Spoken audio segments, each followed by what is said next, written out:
And we are live. And welcome to Teaching Tip Tuesday. My name is Michelle, aka. Hold on.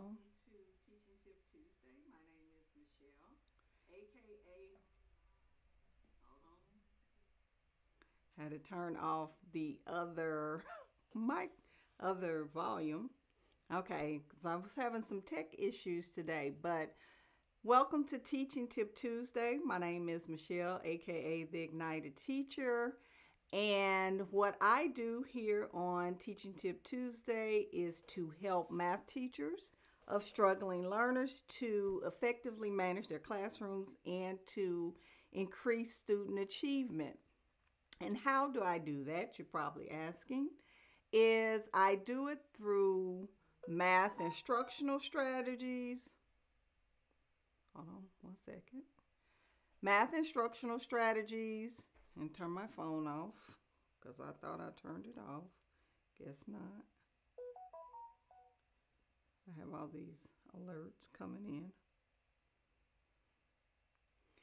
in. And I do that through math instructional strategies, project-based learning, technology integration, classroom management strategies that actually work for students who are have a lot of aces if you've read that book, and also through response to intervention, which I do that through my Math Intervention Academy and my blog post and Teaching Tip Tuesday talking about topics here.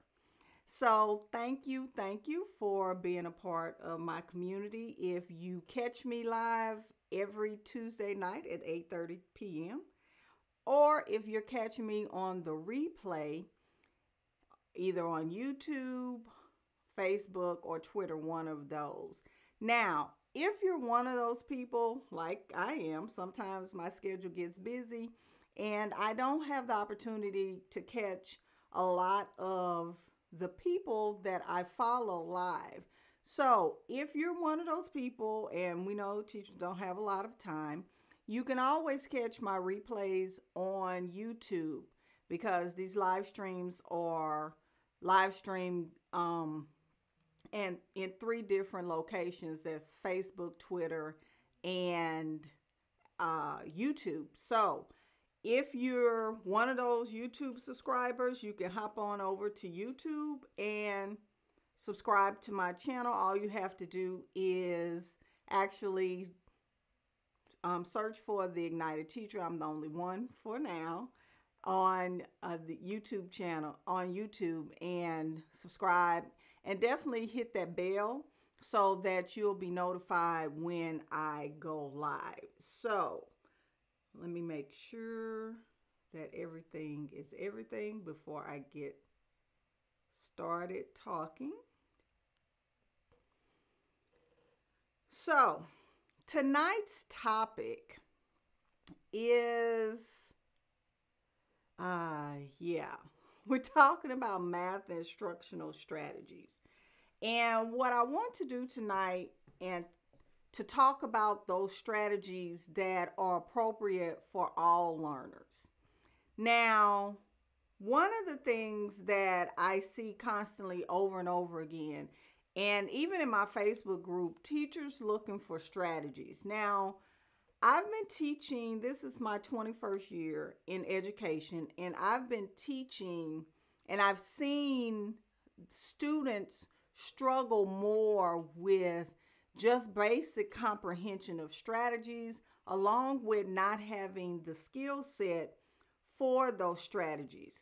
So what I've done, and even last month, because my blog posts are constructed in a way that I talk about a specific topic or write about a specific topic every month. And last month I talked about problem solving, and not problem solving in the sense that problem solving, oh, I need a problem solving strategy, but no, problem solving in the sense that, hey, the students are struggling with problem solving because of the lack of the reading connection.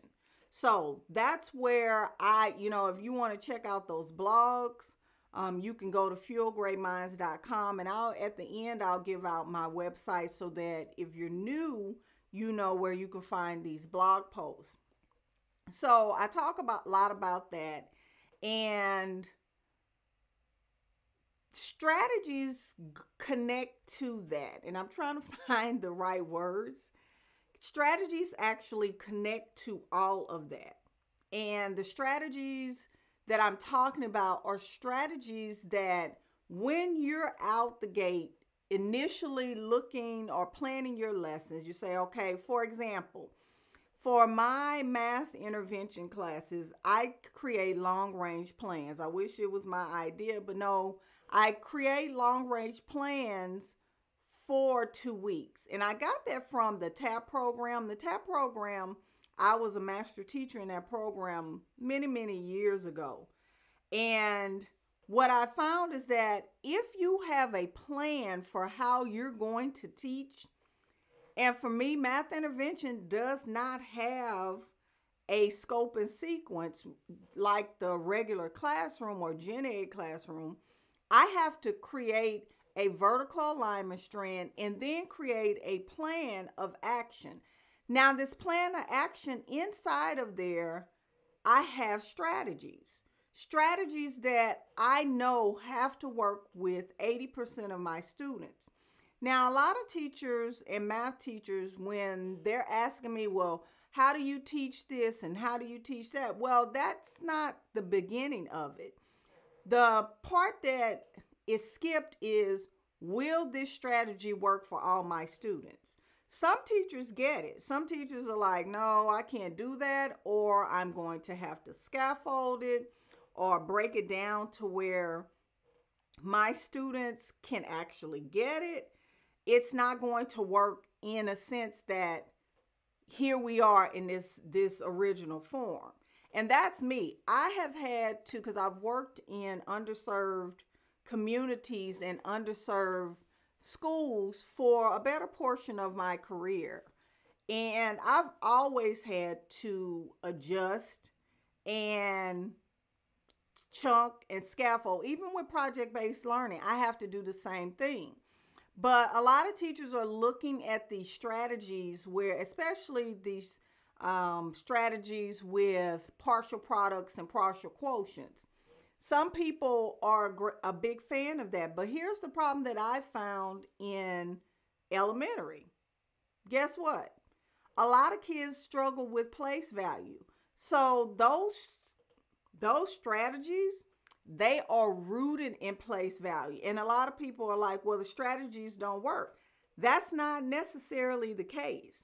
The strategies work for those who have the prerequisite skills for it to work. Now, if I know my students are struggling with place value, that's something that I'm going to have to chunk and scaffold. Is it doable? Yes and no.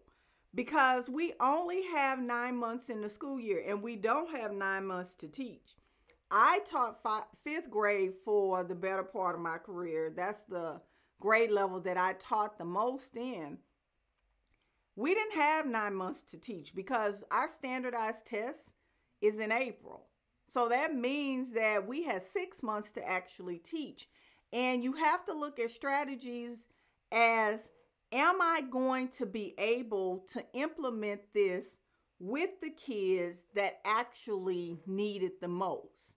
So if you're looking at your classroom and your classroom has 50-50, 50 kids, 50% of your kids are on grade level, 50% of your students are not, then you're splitting hairs, because that means that for half of your group, you're going to have to chunk that strategy. And the chunk, that doesn't necessarily mean that the strategy is not going to work for those students. But then you have to actually look at the strategy and say, do I have the time to teach this strategy? That's what you're going to have to ask yourself. Because sometimes we do not have, I'm looking at my monitor. Sometimes we do not have time to teach a strategy. And I know some of you are saying, well, what about the curriculum? Well, sometimes we have to manipulate the curriculum. And I did all the time in fifth grade. For example, long as my students, I covered all the content, how I connected and scaffolded and made connections with my students, it mattered not, because I realized over the course of the years that when the districts write curriculum, they write it for the district. So we're talking about the bell curve, and my kids were beneath that bell curve, so I had to do what's best for them. So long as I taught the information, then that's what it was before our district snapshot or district assessment or benchmark. But you have to connect those things and strategies together to actually where they make sense. So this is the problem that I actually see with a lot of teachers. They're not taking these strategies and looking at them and saying, first of all, do the students have the prerequisite skills? If they don't, just because it's in the curriculum and it says that, hey, these children are supposed to know this, they're not. They're not going to get it, no matter how much you wish they could get it, all your little fun activities. It's not going to happen. And these room transformations, I'm going to be honest with you, some of the younger teachers, and I'm not trying to call anybody out on this, but a lot of younger teachers think fun activities get children to learn. That's not how we get children to learn. Being fun is relative. It's something that is motivating for the students. But the content and how you deliver it is what's going to stick with the students. The fun part is just to get them excited.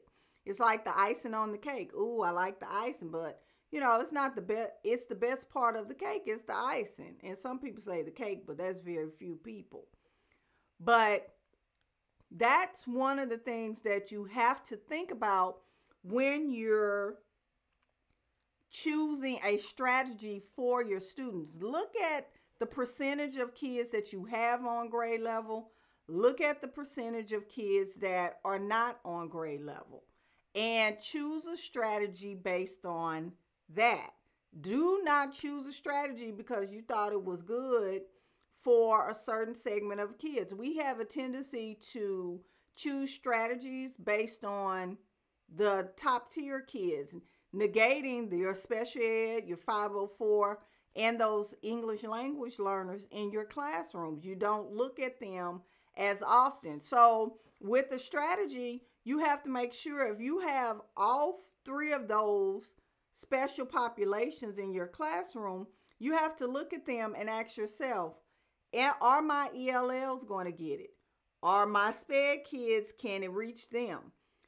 And then you have your kids that are just working below grade level. So you're having to choose based on that. So there's that example. Choose a strategy that can reach the special populations, because if you can reach the special population with it, your tier 1 kids, they'll get it. It's a no-brainer. So because here's what's going to happen.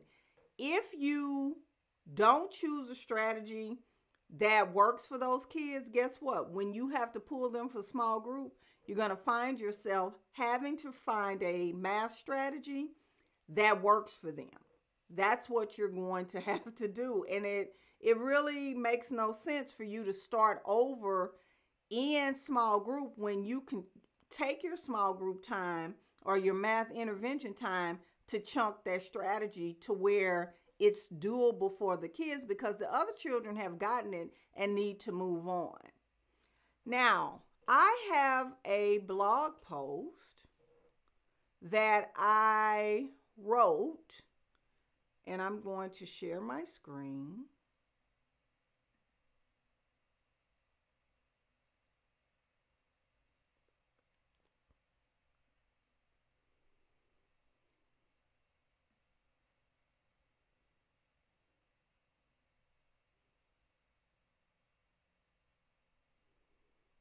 let me take this off.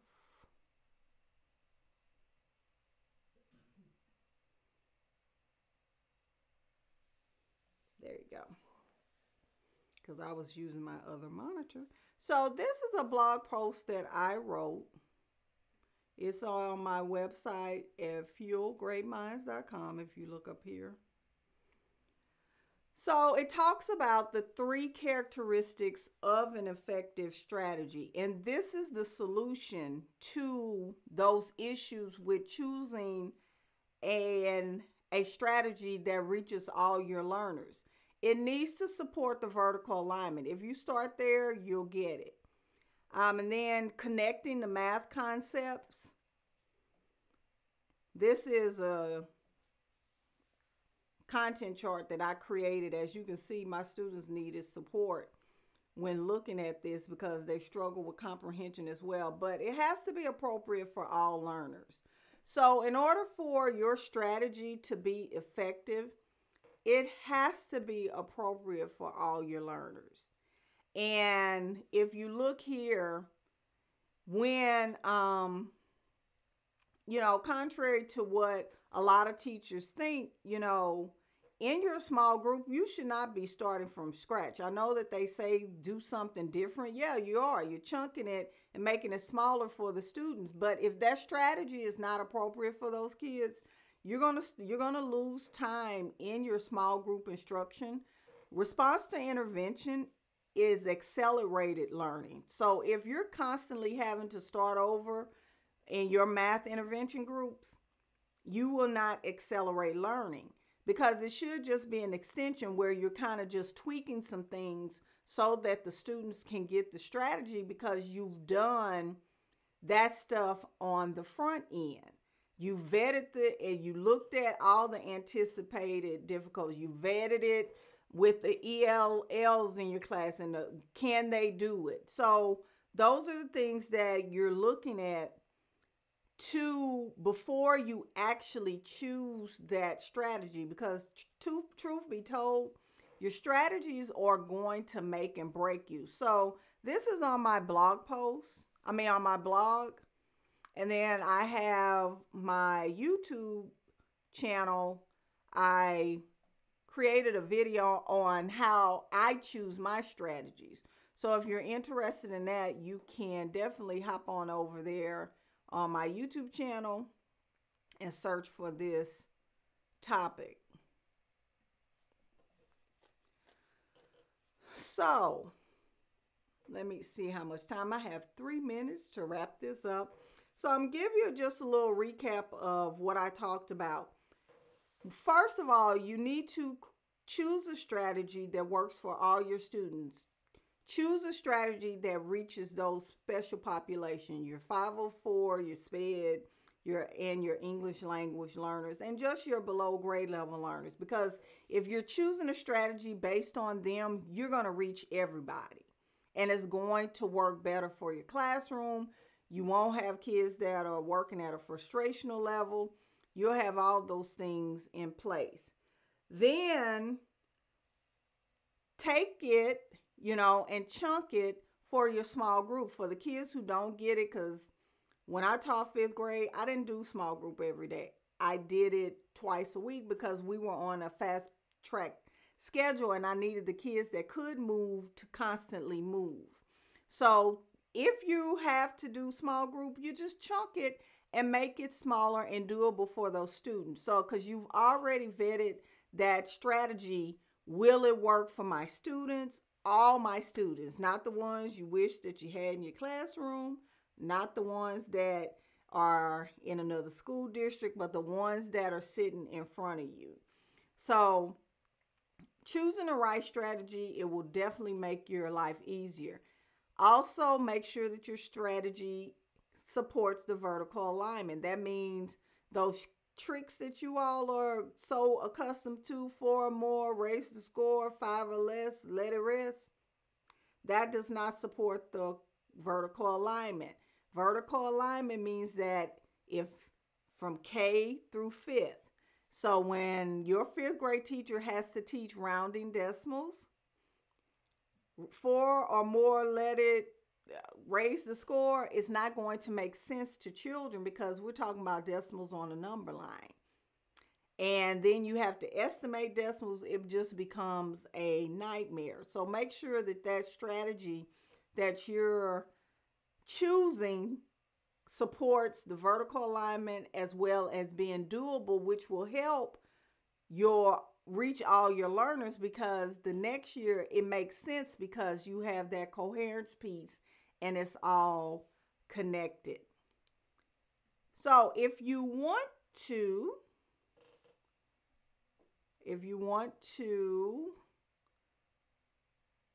I was messing with that. Check out my blog. You can go to fuelgreatminds.com. That's where my blog is. My store also, I create lessons for hard to teach concepts like fractions, decimals. I'm working on some things with like distributive property for middle and high school, because that is definitely an issue. Also some slope things for students as well. That will probably come in the summer, but I do have place value. If your kids are struggling with rounding, I have a rounding using vertical line that I have gotten raving reviews every time a person has used it. It's just, it does what it says it does, because those are strategies and things that I've used in my classroom. And I'm not going to sell you anything or give you any tips that I know that I have not used, and I know it doesn't work for your students or mine. So that is all I have for Teaching Tip Tuesday. Remember, if you are missing this or watching this on a replay, if you want to catch me every week, you can catch me on YouTube. All you have to do is search for me, The Ignited Teacher, on YouTube, subscribe, and hit the bell so you'll be notified when I upload videos or go live. And so that is a wrap for this Teaching Tip Tuesday, and I'll see you all next week in my next live stream. Bye-bye.